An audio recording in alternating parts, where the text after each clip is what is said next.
আমরা যে কোনো হালাল জিনিস শুরু করলে, এখন তো অপসাংস্কৃতিক রুকার লাগে সুস্থ সাংস্কৃতিক আছে না নাই? আছে।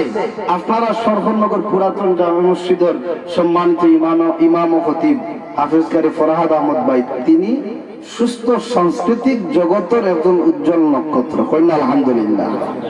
আপনি চাইলেই তো তার কাছে পরামর্শ নিতে পারেন, বলে ভাই আমরা অপসাংস্কৃতিক ডিজে গানতে কিভাবে বাঁচতাম, আমার বিয়া, আমার শাদী, আমার গায়া হলুদ, আমার ওয়ালিমা, আমার ছেলের এই সেই পার্টি, এটাতে বাঁচতাম কিভাবে? কিন্তু আপনার ঘরের গুড়িতে আপনি জানেন না। আজকে সুস্থ সংস্কৃতিক লাগিয়া বিভিন্ন ধরনের ইসলামিক সাংস্কৃতিক জগতের রিসালা আছে, কলরব আছে, সুরের প্রবাদ আছে, এই আপনার আরো কত গজল সাংস্কৃতিক আছে। ও এইভাবে বড় বড় বক্স লাগাইয়া তারা ইসলামিক সঙ্গীত গায়, কোনো ডিজে গান গায় না। কোনো ডিজে গান গায়?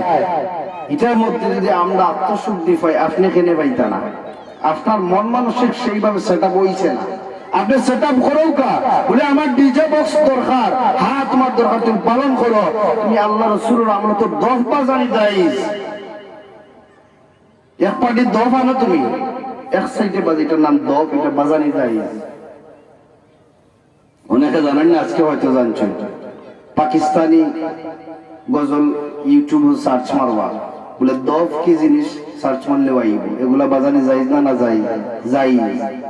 আপনি আনৌকা ইসলামিক সাংস্কৃতিক জগতের কিছু শিল্পী আনৌকা, যারা আল্লাহর হামদ হইব, রসুলের নাথ হইব, দেশাত্মবোধক গান হইব, বাতিল বিরোধী অর্থাৎ চেতনামূলক যত সঙ্গীতে তারা গাইব।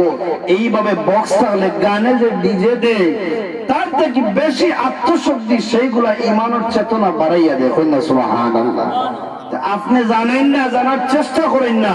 আপনার ডিজে ব্যান্ড পার্টি দরকার, আপনি শরীয়তি করুক, ইসলামিক সুস্থ সাংস্কৃতিক করুক।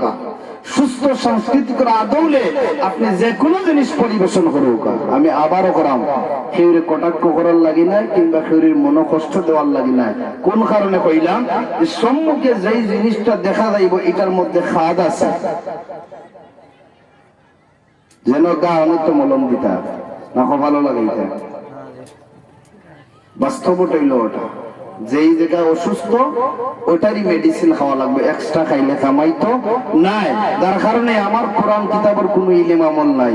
আমিও যেটা পাই দেখি বেদুরা চুদুরা ও তাহলে আমাকে বেশি, কারণ একবার মরিয়া বাঁচি আইছি, কোনদিন আবার আল্লাহ নিবা গিয়া, অন্তরি টান্ডি কেটে আইছি, একটা কোনদিন নিবা গিয়া। সুতরাং এটা শুধু আমার বেলায় নাই। আপনি মনে করা যে আমি একবার বাঁচিয়া মরিয়া আইছি, আপনি মনে করে লেট আছে, এই চিন্তা করেন না যেন।